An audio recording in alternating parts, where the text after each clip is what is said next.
Welcome to today's colloquium. So before we get started, I want to make a couple of announcements. First is if you have questions, please text it to the chat. You don't have to text all the entire question. Just say I have a question, so we know, and we will give you the microphone so you can ask a question. And after the colloquium, we may have an informal discussion with the speaker, if you will. This session will be unrecorded. Okay, this is something that I want to say. So, okay, it's my great pleasure to introduce our speaker today, Professor Axel Hoffmann. Professor Hoffmann obtained his diploma degree in physics from the RWTH Aachen in Germany in 1994 and received his PhD degree in physics from UCSD in 1999.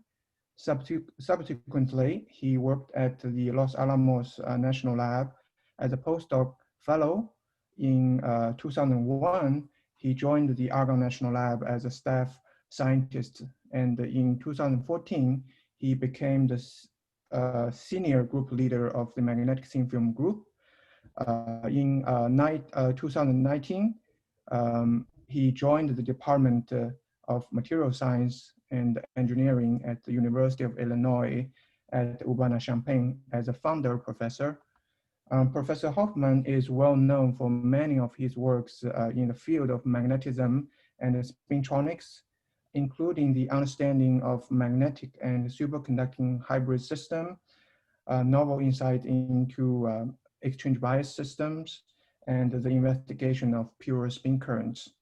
He is an associate editor for the Journal of Applied Physics and a fellow of the American Physical Society, American Vacuum Society, and IEEE, and for his contribution to the research. And he also got several notable awards. And without further ado, I stop sharing. Axel, please give your program. Sure. Thank you, Shule, for the nice introduction and, of course, for the invitation. And so by popular demand, I guess, oops, that's the wrong date, but never mind. I'm talking about magnetic skyrmions, which is some work that we've done at the Argonne National Laboratory over the last 5 years. So here's a brief outline of what I want to tell you about. Let me get this. So first, I'll give you a brief introduction what skyrmions are and how skyrmions are in magnetic multilayers. Oh, come on. And then thereafter, I will talk about how we can generate skyrmions in a mechanism that's very much kind of like blowing soap bubbles. So that's why we call it blowing skyrmions.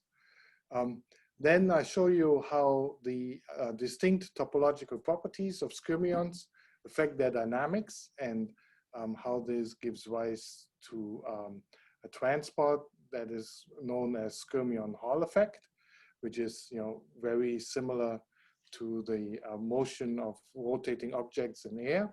And then I will have a brief conclusion at the end. So let me start just very generically to discuss what are things that are still very new in magnetism. As you may know, magnetism is one of the oldest subjects of human curiosity in a way. It's been used for almost thousands of years, with the first use of a magnetic compass in China 2,500 years ago. And you would think, after having so much time thinking about magnetism, how could there possibly still new things to be discovered? The reason for this is that magnetism is fairly complex.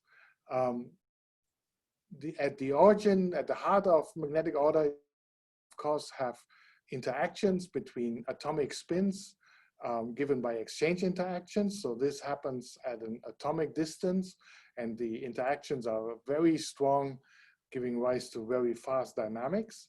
But at the same time, you can have magnetic interactions that are on really very long length scales due to dipolar magnetic interactions, macroscopic length scales. So here you see magnetic domains forming in a thin magnetic film, which are more than micrometers, and the movement of these domains can be seconds or slower.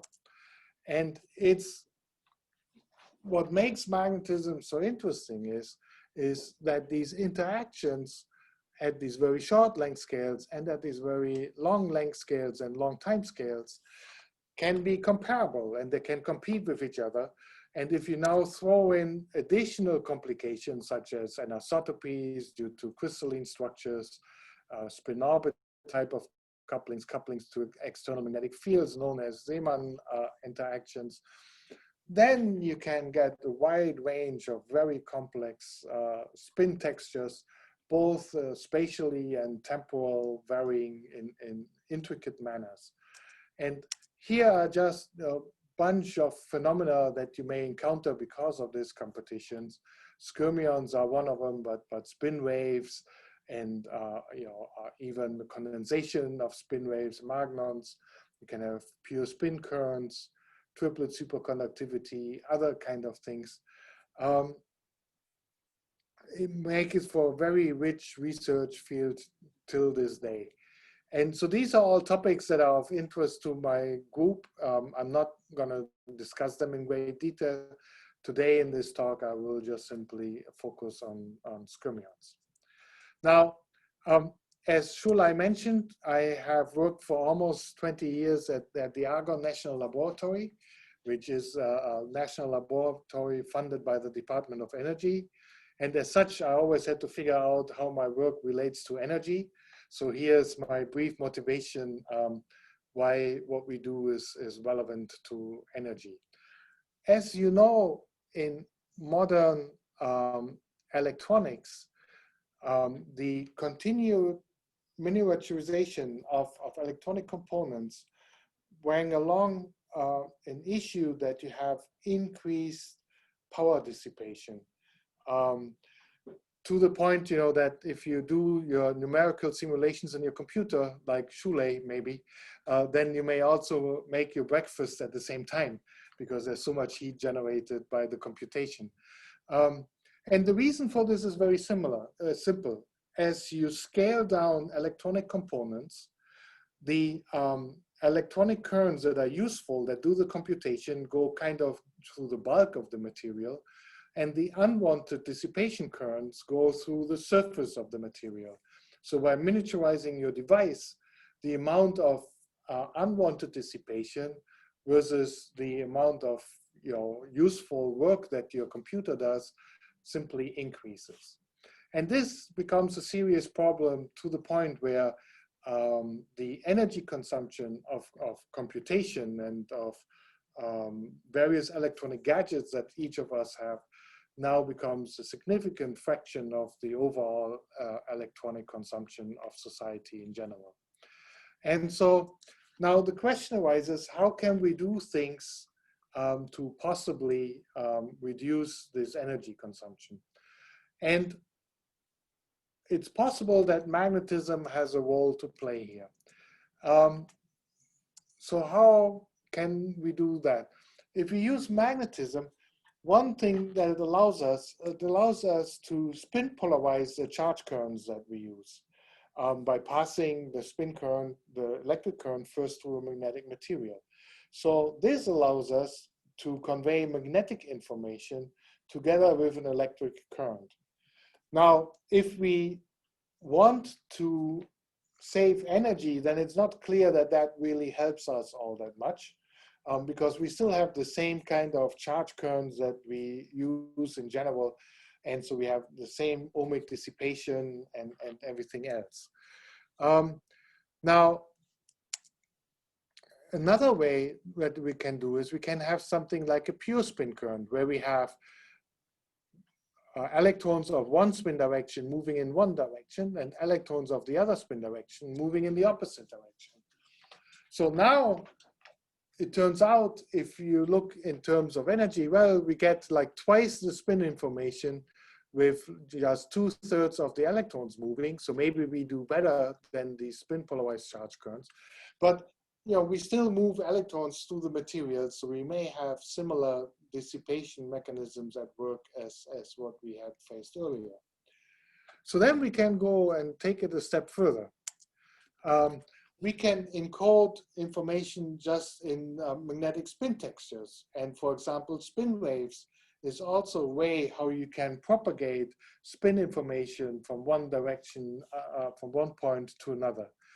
Each magnon, which is the quantum mechanical equivalent of a spin wave, can carry the magnetization of one spin and propagate it through the material.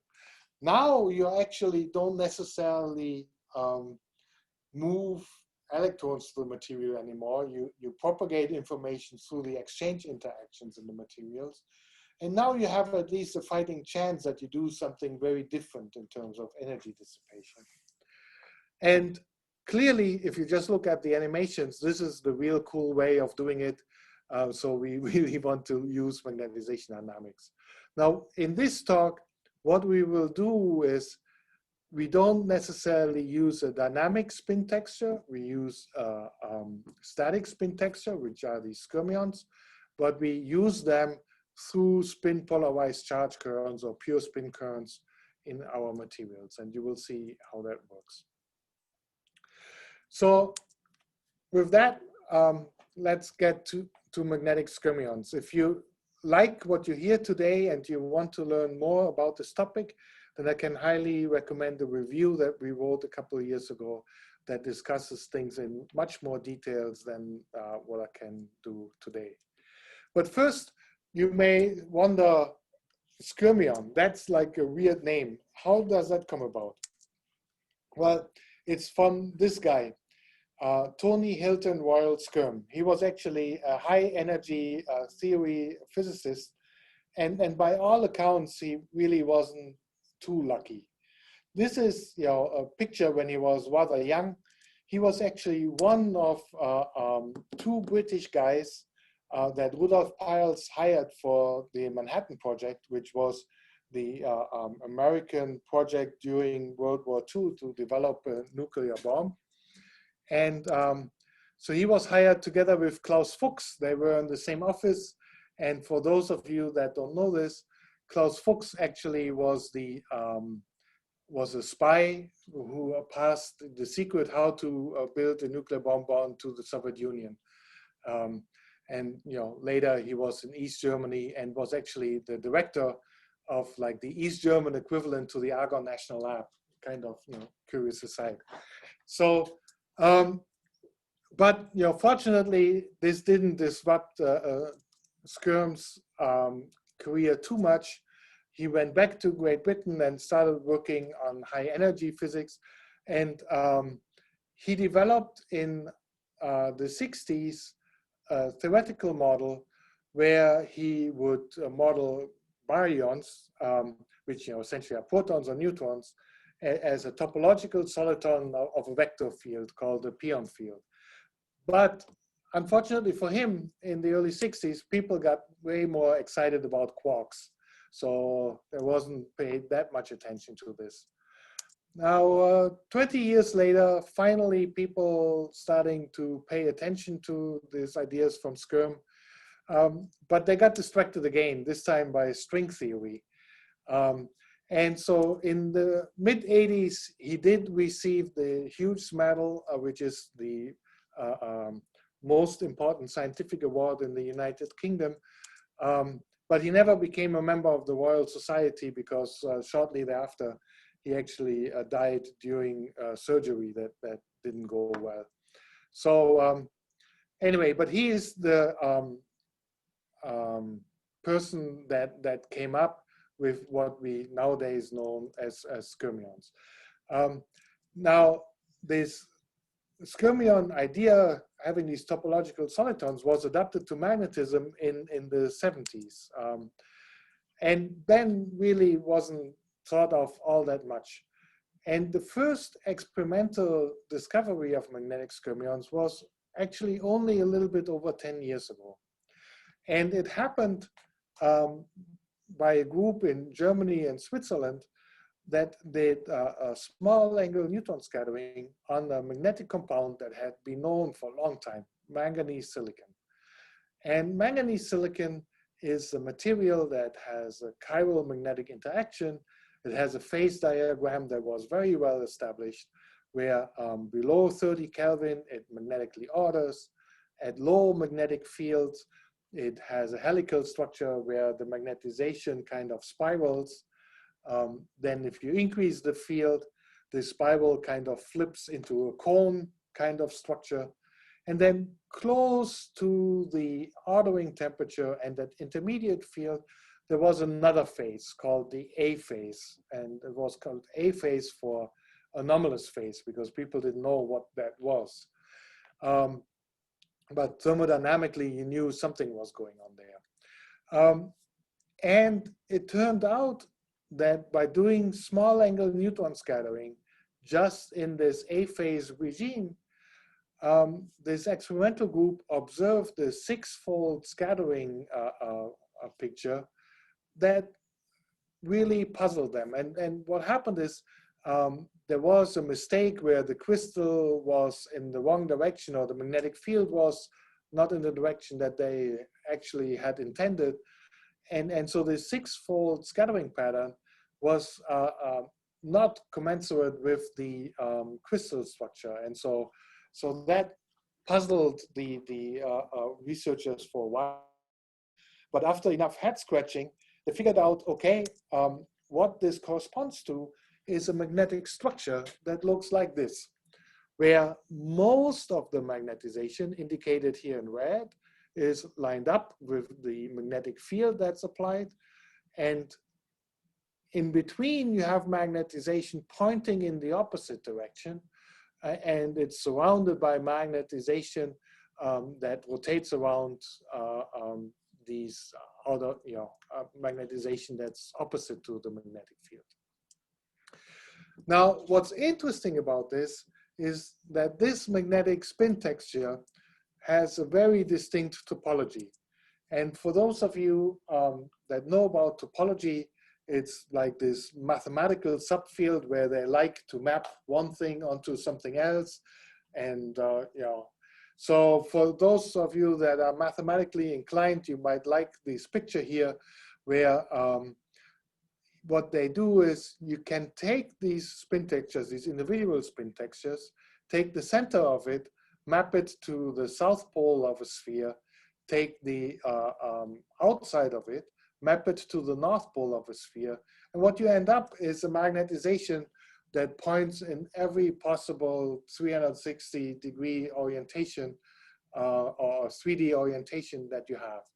And you can describe this actually by what's known as a winding number or topological charge, by counting how often the magnetization wraps around the sphere.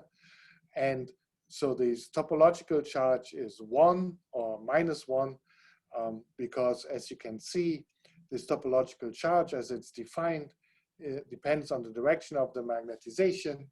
And if you reverse the magnetization, since it's, the magnetization is there 3 times, it's odd in the magnetization, you reverse the magnetic topological charge as well.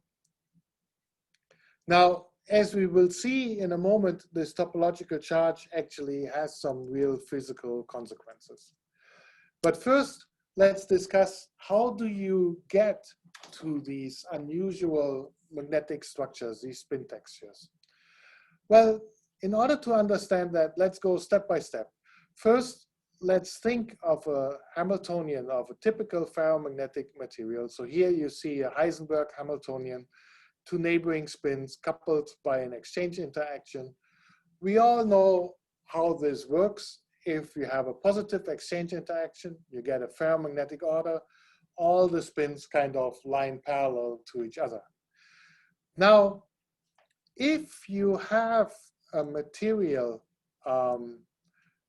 that has a broken inversion symmetry, then besides this so-called symmetric Heisenberg exchange interaction, you can also have a so-called anti-symmetric Jaluzinski-Moria interaction or a chiral exchange interaction. And so while this is dependent on the dot product between two spins, and it doesn't matter if you exchange them, this is dependent on the cross product of two spins. And so it matters in which order you look at these spins. So while this interaction, the Heisenberg exchange interaction, wants to have spins parallel to each other, this Jaluzinski-Moria interaction is minimized by having spins perpendicular to each other. And what this does is, if you have both of these interactions in your materials, then the spins will neither be parallel nor perpendicular to each other, but they be at some intermediate angle. And so this generates a helical spiral of spins, where the spins continuously rotate, as you go through the material.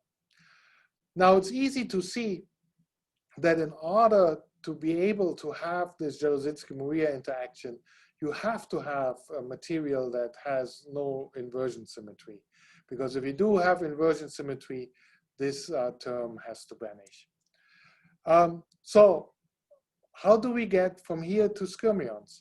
Now, if you look at this, this is still symmetric in terms of spins being pointing up or pointing down. You have as many spins pointing up as you have spins pointing down. And you can break this symmetry by applying applied magnetic field, which gives preference for one spin direction. And when you do this, then you can have actually the formation of Skyrmions. Essentially, you can imagine it as a superposition of several of these helical periodicities that form then these individual Skyrmion structures. So the upshot of all of this is that if you want Skyrmions in your magnetic systems, then it's very beneficial to have this chiral antisymmetric Jaluzinski-Moria interaction. It's not necessary, but it definitely helps. So that explains why they were first discovered in these manganese silicon materials.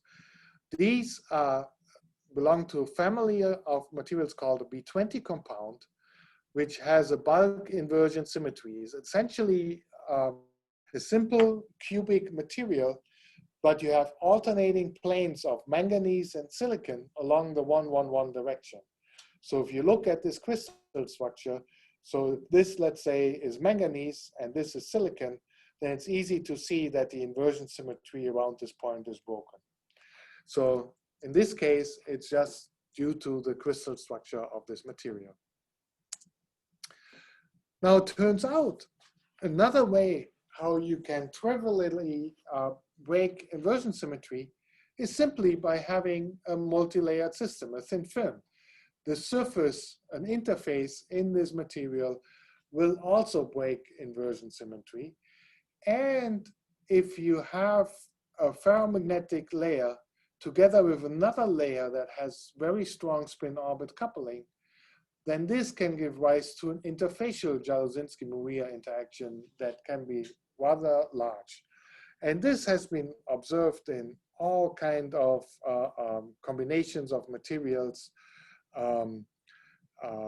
Cobalt platinum, for example, which is an interface that's used a lot in spintronic type of devices, or permalloy and tantalum, but also tungsten with iron, or iron with iridium, so many others.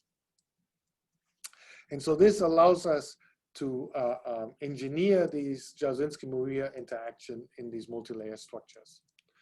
Now, I was saying earlier that the topological charge of these Skyrmions has real physical consequences. And so one consequence is that the twist of the spin structure gives rise to an emergent magnetic field for electrons moving through this spin structure. So in other words, if you have an electron that moves through a magnetic material that has these Skyrmion spin structure, then the electron likes to locally has its spin aligned with the local magnetization. And so when it moves through a Skyrmion spin texture, it means that the moment of the electron is precessing. And so, in other words, it looks to the electron as if it's exposed to a rather large virtual magnetic field. And it turns out the magnitude of this magnetic field is just given by the same kind of winding number that gives us the topological charge. And you can calculate now this field. It's given by the magnetic flux quantum divided by the area of a magnetic skyrmion. And the size is typically given by this ratio of the Jaluzinski-Moria interaction to the Heisenberg exchange interaction. And if you have a skyrmion that's of the order of tens of nanometers, then this corresponds to a field of 100 Tesla, roughly. It's not a real field, but it's a virtual magnetic field. But it has real consequences. One consequence is that electrons moving through these spin textures get deflected sideways, just kind of like in a Hall effect kind of measurement. And so that's what's known as the topological Hall effect. But at the same time as the electron gets deflected, there's of course some back action that may move the skyrmion. And it turns out in these skyrmion crystal materials like manganese silicon and iron germanium, this gives rise to a very low threshold current for moving skyrmions.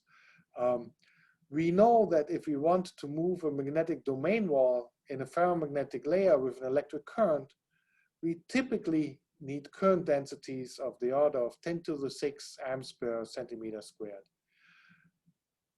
In order to move skyrmions in these bulk materials, we can move them with current densities that are 6 to 7 orders of magnitude smaller. And so this caught quite a bit of attention for people because I thought, oh, well, maybe this offers a very low power way of manipulating magnetization. But it turns out if you use a very small current to move your skyrmion, then your skyrmion also moves very, very slowly. So it turns out this low threshold current in itself is not necessarily a big advantage. But nevertheless, this started then the idea that we can use skyrmions, the movement of skyrmions for functionality. And another nice thing is, unlike a domain wall which spans across the whole width of a sample, a skyrmion is a localized object that can easily move around defects that you may have in the material. And this was early on shown by micromagnetic simulations, where here they simulated a wire with a triangular defect, and you see the skyrmion just moves around it, and only at very small current densities it gets stuck at this defect. This suggested that they may be very good candidates if you want something useful by moving magnetic structures electrically. So, and this turns out is an idea that's been around for almost 20 years now. Namely, in the early 2000s, Stuart Parkin, who was working at IBM at the time, came up with an idea called racetrack memory, where you take a magnetic wire and you have magnetic domains, and you move these domains and the domain walls that separate them by passing electric currents through it, and then locally read out the magnetization. So this is very much like an old-fashioned VCR tape.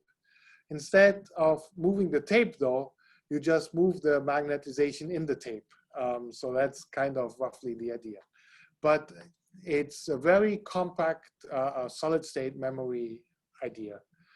And you can now imagine that you do the same thing with skyrmions, where you just move the skyrmions with an electric current and you encode information in the presence or the absence of these magnetic skyrmions.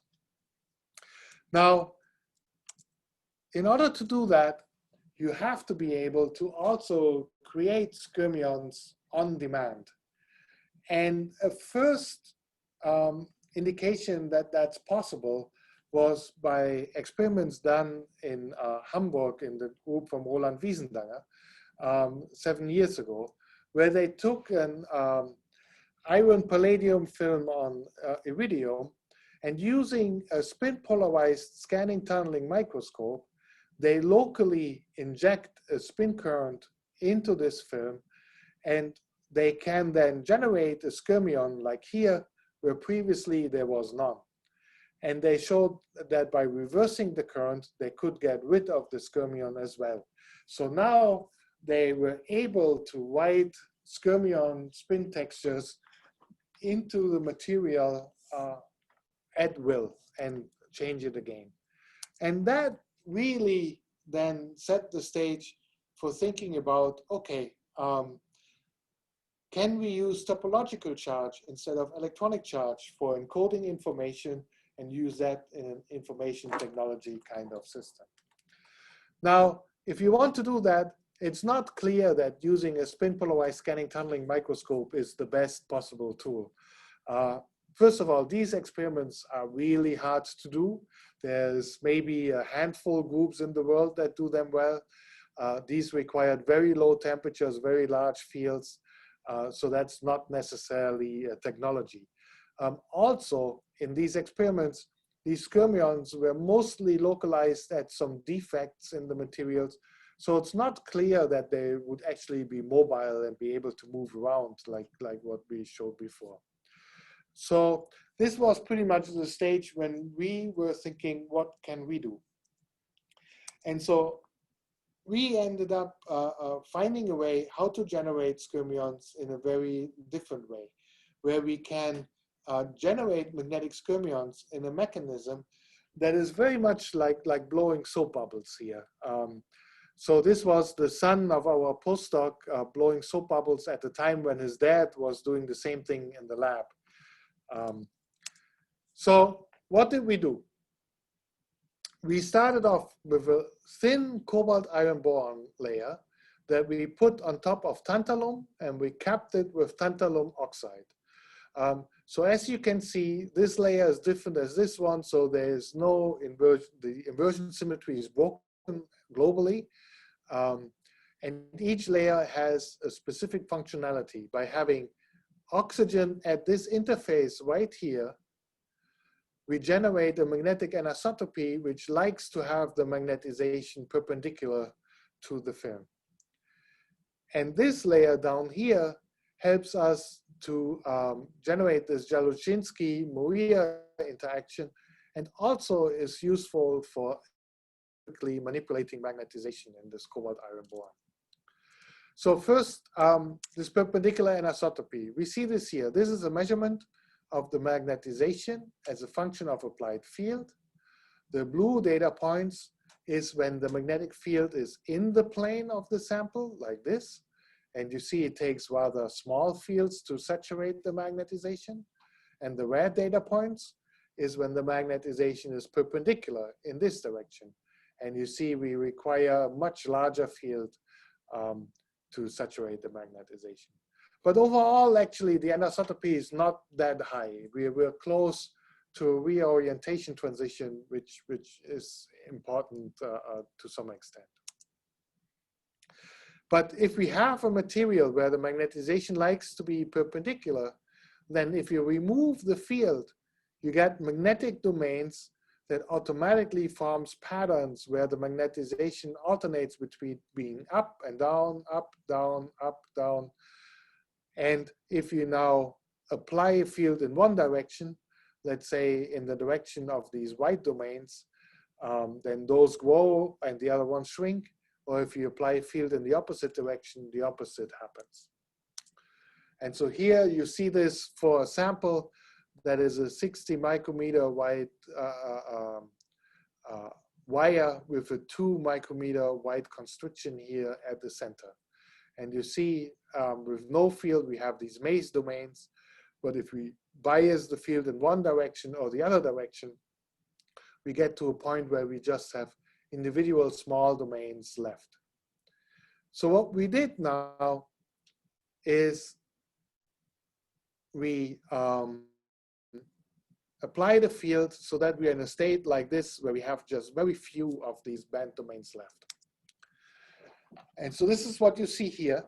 You see these individual band domains. And now what we do is we apply a charge current which drives magnetization from left to right. So it pushes these band domains through here. And when the band domain exits here, what you will see is it generates all these bubbles at this point. So you see that, stochastically, you generate new bubbles here on the right-hand side. And these act like individual particles that apparently repel each other. So we don't see them merging with each other. And so it turns out these are magnetic skyrmions that we are generating. So what is going on here? How can we understand what's happening? And I hope you can see this well. I know using movies at Zoom is a faux pas, but I hope you could see it reasonably well. So in order to understand what you just saw, you need to understand two concepts. One is known as the spin Hall effect. The spin Hall effect occurs when you put a charge current through a conductor, then because of spin-orbit interaction, different orientations of spins will scatter preferentially in one direction over the other. So if you have a non-magnetic conductor where the current is not polarized, just by passing the current through it, you'll end on one side of the conductor with spins being polarized up, while on the other side, it's polarized down. And depending on the material, it can also be the other way around. So if you now take a material where this spin Hall effect is very pronounced, such as tantalum, and you put it next to cobalt iron boron, then by passing a current through the tantalum, you generate a spin accumulation at the interface with the ferromagnet. And this spin can put a torque onto the magnetization in the cobalt iron boron and change the magnetization direction in the ferromagnet. And this is called a spin orbit spin torque. Now, it was realized about 7 years ago that these kind of spin Hall effect spin torques, together with Jaruzelski-Maria interactions, are very efficient at moving magnetic structures through magnetic thin films. So if you have a Jaruzelski-Maria interaction, that will give rise to a spiraling spin structure with a well-defined chirality of the spin structure. And the spin accumulation from spin Hall effects will now always try to rotate each of these spins in the same direction and thereby move this domain wall in a very efficient way. Now that is what happens if you have a narrow wire with a domain wall going all across the wire. But what happens if you have a more extended material where you have these stripe domains? These light blue arrows indicate the magnetization inside this domain. And so what you see is if you pass a current along this direction, you get a spin accumulation that's perpendicular. And this puts a large torque on the magnetization here at the top of this domain, but it puts no torque on these side walls. So essentially what happens is only this front of the stripe domain gets pulled along in this direction. If you put now the same stripe domain into an area where the current is inhomogeneous, as schematically shown in our materials with this constriction. Now it's more complicated because now the current direction points in different directions. So now current goes through the sidewall, and thereby it puts also a force on this sidewall. So it tries to expand this side. So you blow up the end of the sidewall, but then you get a necking instability, and what will happen is that you rip off an individual bubble, and this is very much like the kind of instabilities that you have in two-phase fluid flows, where you form soap bubbles, for example, or just liquid bubbles. We tried to see if we can see this with micromagnetic simulations. And as somebody like Shule may appreciate, this is actually really a tour de force, because the magnetic structures that we looked at were micrometers in size. So we would have to simulate a rather large structure. That's computationally very difficult. So we had this much smaller structure, which is not big enough to host a full stripe domain, but we just have the top of a stripe domain. But using realistic parameters that we have from our experiment, when we apply a current now, what we will see is that this domain wall moves, then an instability occurs, and we do start forming bubble-sized structures. So you see this moving, becomes unstable. Now all kind of crazy things happen. We switch off the current, which means that this domain wall goes back, but we end up with some domains that are isolated now in this structure. So it's not quite as pretty as the schematic that I've showed you before, but the mechanism is actually quite similar. Now, when we did these micromagnetic simulations, we also tried one other thing. We wanted to see what happens when we increase the current. Well, it turns out when we increase the current, then the torques from the spin accumulations from the spin Hall effect completely pull the magnetization into the plane here. And so we don't have any well-defined domain walls at all anymore. But now when we switch off the current, what we see is that we have domains that suddenly spontaneously form. This is, I guess something similar to like a Kibble-Zurich kind of mechanism. Shule may know this much better than I do. But so this is a different way how we can generate these skyrmions with electric current pulses. And it doesn't require the existence of a prior magnetic structure to begin with. And so we tried this experimentally.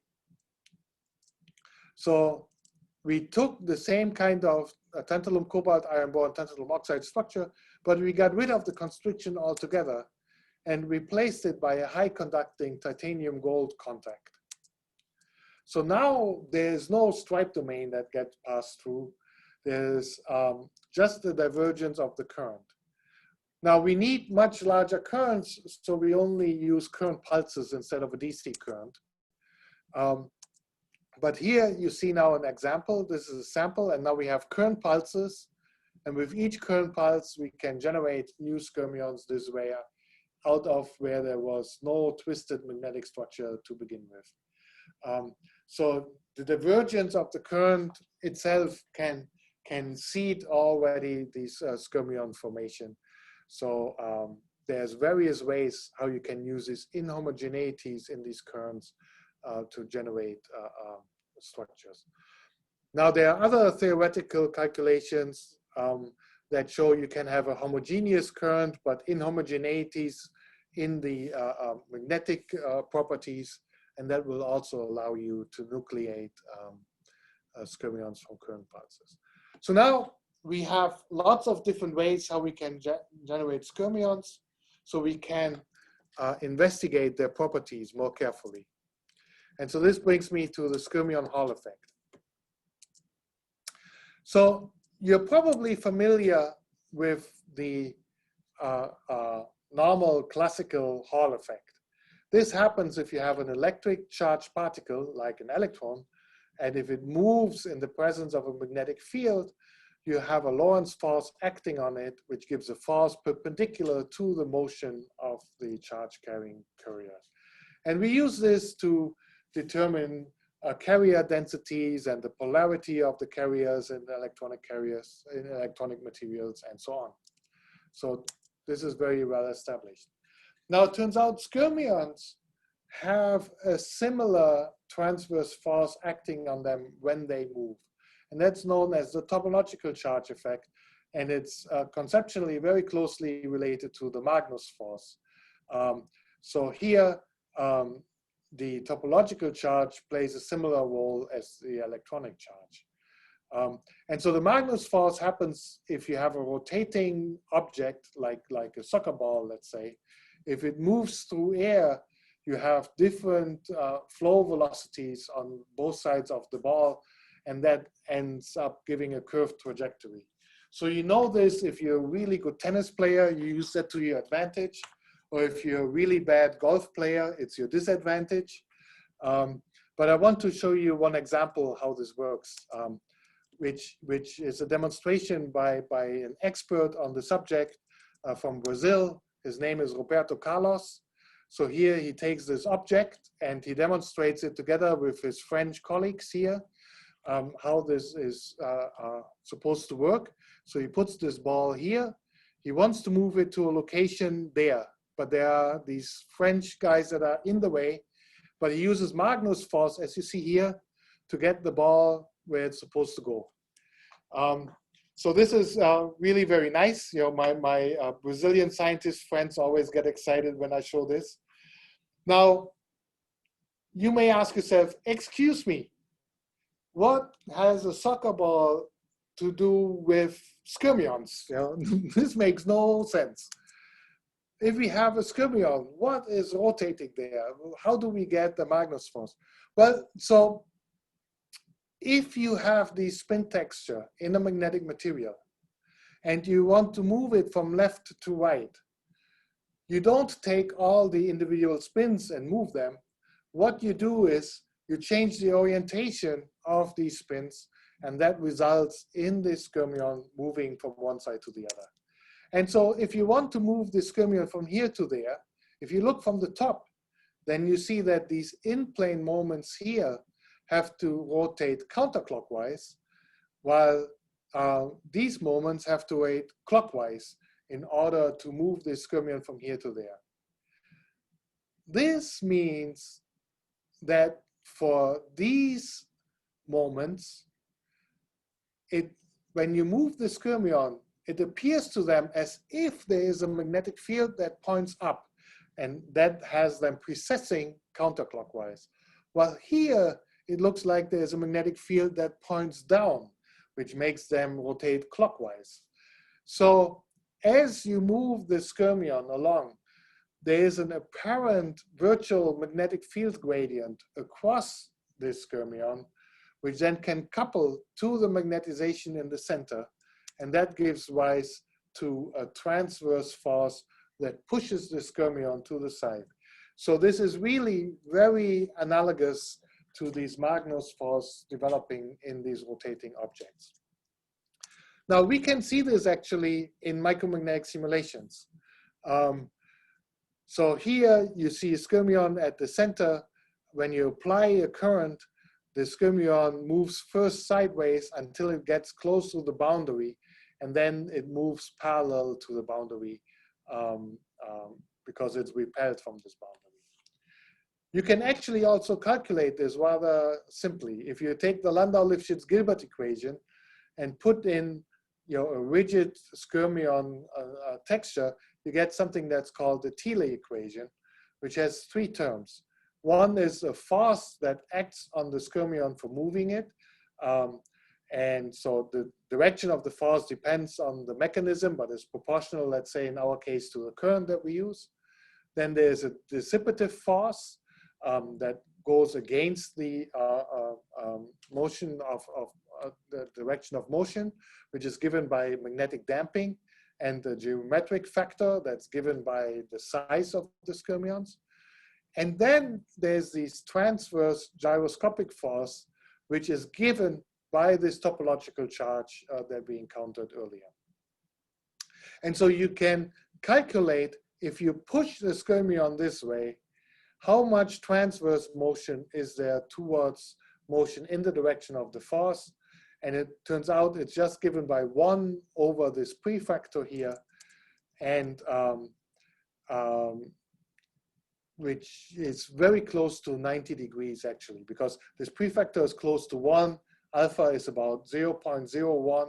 So mostly the motion is in the direction of Vy. Now, can we see this? So here we have now a structure where we can generate skyrmions somewhere in this corner here. We have a homogeneous current going through. And what you will see is, when I start the movie, is that you see individual skyrmions that move at a well-defined trajectory down there. Now the motion is kind of stop and go because it's individual current pulses. So we always have a pulse, see where it's going, and then another pulse. So the pulses, the current is too large to see this in real time. But you see all these skyrmions all move with the same angle with respect to the current. Now, I mentioned early on that we can change the topological charge by reversing the magnetization. Okay, when we reverse the magnetization, we reverse the contrast in our MOC imaging. And lo and behold, you see this going down, this one is going up. Indeed, we see that as we have opposite topological charge, we move in opposite directions. We can also see that with each current pulse, we have the same displacement in x and y, so which means that we're in a flow regime of motion. We can also decrease the motion, and then the motion becomes a little bit more irregular, much more stochastic. And we see now there is no well-defined sideways motion either. If we analyze this more careful, we see that now the motion is much more irregular, both in x and y. And so with the low currents here, the motion is much more dominated by individual defects in the material. And that's what we call a creep type of motion. So it turns out when we analyze this in more detail, we see that at low current densities, there's no sideways motion. So here you see the angle with respect to the current as a function of current density for positive and for negative fields. So at low currents, no sideways motion, then increasing sideways motion, and then we have a saturation of this sideways motion. And the value that we get at this saturation is about 30 degrees. And if we estimate what we should get from the damping that we know and the geometric factor, which for our skyrmion is actually about 60, we would expect something like 40 degrees. So this is in really good agreement. The other thing that we know is that that geometric factor is proportional to the diameter. And we can decrease the diameter by increasing the field. And as we do that, we then expect this angle to become bigger. And lo and behold, that's exactly what we see. As we increase the field, we get a larger amount of transverse motion. So this works really very well. Now, it also agrees very well with numerical simulations, where if you put random pinning defects in your materials, and you look at how the skyrmion moves, you should have a linear increase of the angle with a saturation when your driving force is comparable to the pinning force of the skyrmions. So this is all very nice. So at this point, since it's almost 5 o'clock at your end, it's time for me to wrap up. Let me skip this. I wanted to say this is really just the beginning of the fun. You can put skyrmions in all kinds of structures and configurations. So here we have a wire that goes up and down. And if you now look closely, you can pass a current through it, and you can have the skyrmions move down and up. And it looks a little bit like an ant trail. Now, one caveat, this is not a racetrack memory, because we're in the creep regime. So the information is scrambled very quickly. But you know, it shows that you can do lots of fun things and investigate skyrmions further.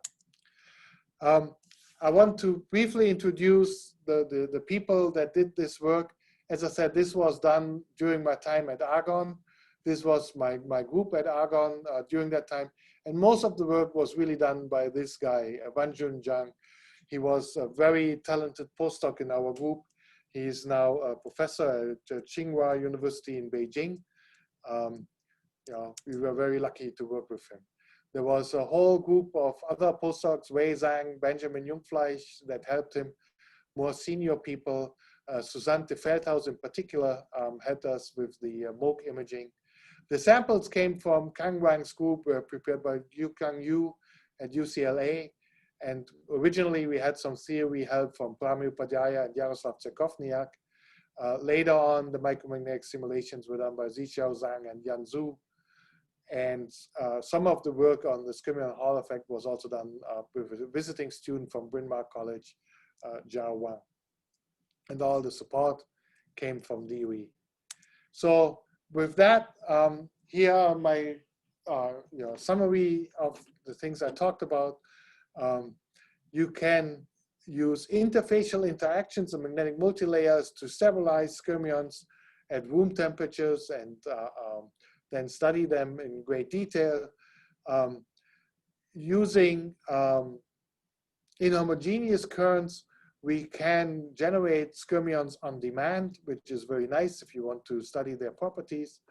But maybe it also is a way for studying instabilities in complex flow regimes. Now, it's not quite the same as liquid flows because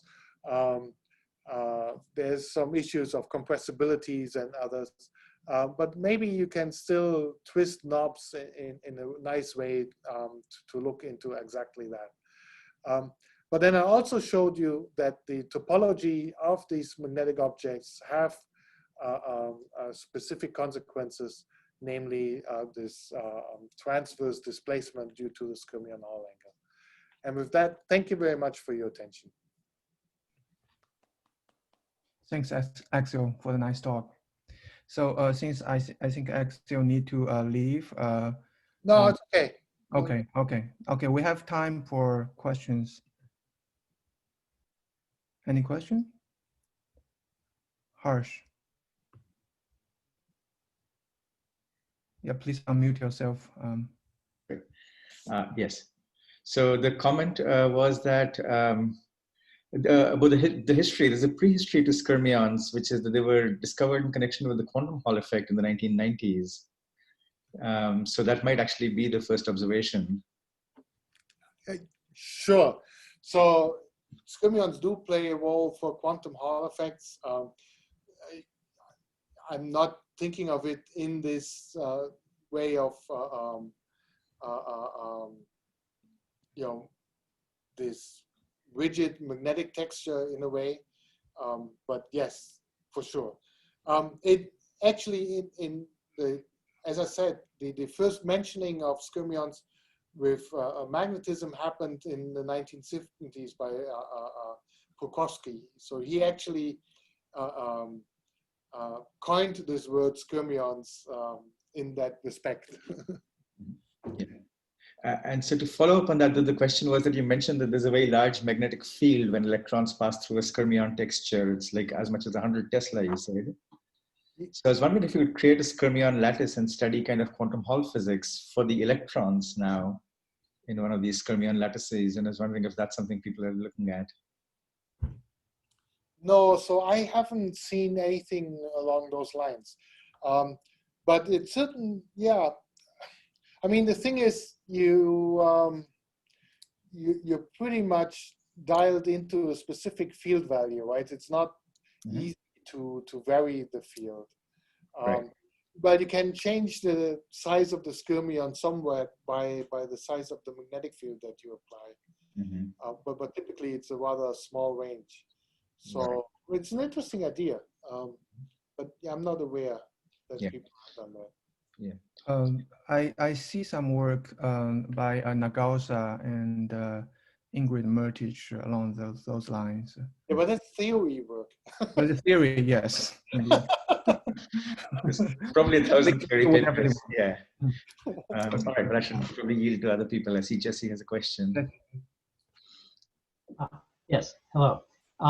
See, So, hi, what your perspective is. So you're talking about, the motivation for memory devices. And I feel like, obviously magnetic memory is very successful technology. But then it seems like going beyond sort of uniformly magnetized domains for storing information. There's been a dream for many years, starting with bubble memory, which was almost successful. Then, then racetrack memory, and then Skyrmions, and now you were showing this thing, and you're saying the creep behavior kind of makes it not as great as one might hope. So, why is this dream so hard to realize? So notice that aside from the initial motivation, I didn't really say that these things are really useful. I'm not sure they are. In fact, if I talk to my my previous postdocs that did go into industry and ask them how useful they think they are horrified by this thing. When you do information storage, you always have this issue that you want your information thermally stable. It's not disturbed by thermal fluctuations, but you still want to be able to switch it into a different state when you want it, right? So it should be stable, but not too stable. And so in magnetic memories, that means you want to have a certain amount of anisotropy to have the magnetization not switching in some direction. But if you now encode information in a mobile texture, then you fight this problem twice. First, you have to make sure that the texture is stable in itself, which is already non-trivial because it took a while from going to the low temperature materials where Skyrmions was observed having it in room temperature materials. And then once you succeed at doing that, you have to make sure that they are also stable against moving due to thermal fluctuations, right? And I have some other movies that I don't show, but in the reason why in our samples we can see some of this dynamics very well is because the pinning is very low.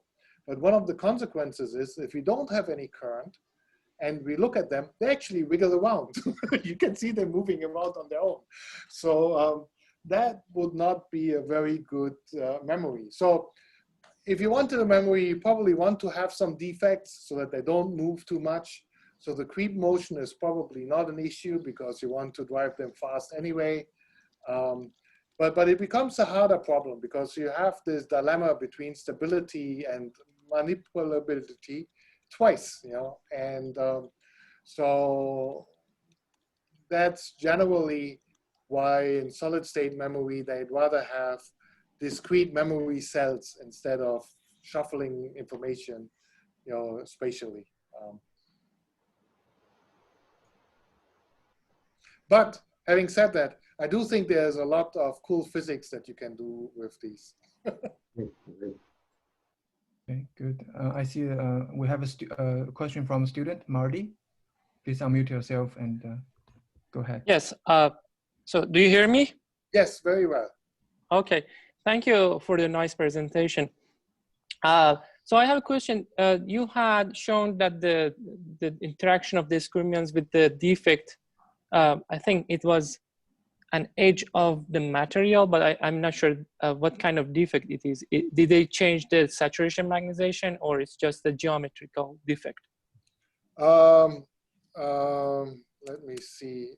Oops, sorry. No, that's not what I want to do. Oops, that's also not what I want to do. But now, well, since I've done it, I think So you're talking about this movie, right? Yes. I think they just simply cut out some of the material, or change the magnetization or anisotropy. I don't remember exactly. I would have to go back, but I think this is just essentially cut out in the material. Okay. Thank you. The question? I want to say one more thing, which is actually kind of neat.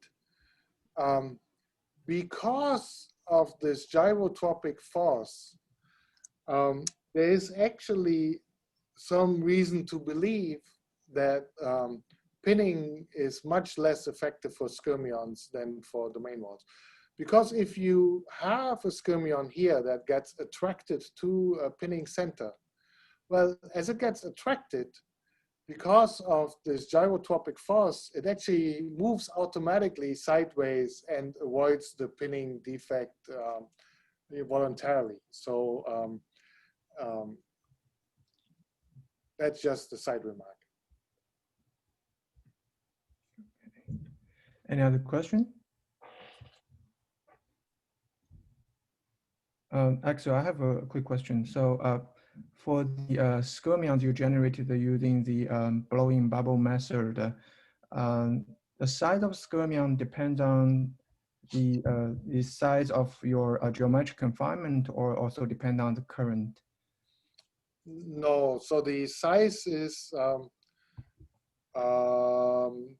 pretty independent of the size of the constriction. Mm-hmm. I don't have a nice picture of that, but let me show actually. You can kind of see this here. The size that we get is really determined mostly by the dipolar interactions. Mm. So it's essentially, the periodicity that we see here already determines the size of the individual dots. Now, in fact, actually, from this periodicity, we can estimate what the Jarzynski-Moria interaction is, because it's the Jarzynski-Moria interaction together with the exchange and the dipolar interaction that determines, the size structures here. So no, it doesn't matter what the width of the wire is. I see. These skyrmions are pretty independent of that. Okay, so it basically depends on the materials parameters themselves. Yeah. So as I said, you can tune it a little bit by magnetic field. Mm-hmm.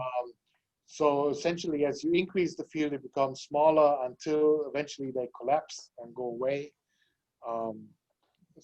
But these fields are not very large, and we didn't change fields all that much. So it's just a few steps. Yeah. I see. Okay, I have a quick comment on Klaus' focus. I just noticed that I cited his paper several times. He had published a paper on thin film conductivity. So he's that's probably a different one. The same one I checked. Yeah. Yeah, the same one. It turned out. Okay. Made a mistake. It's K focus, Klaus focus. I don't know, with a different middle name also, or something like that. Well, just because he was a spy doesn't mean he was a bad physicist. Yeah. It's like, I don't know. We have, okay. Any other question? Okay, if that's not the case, let's thank our speaker again.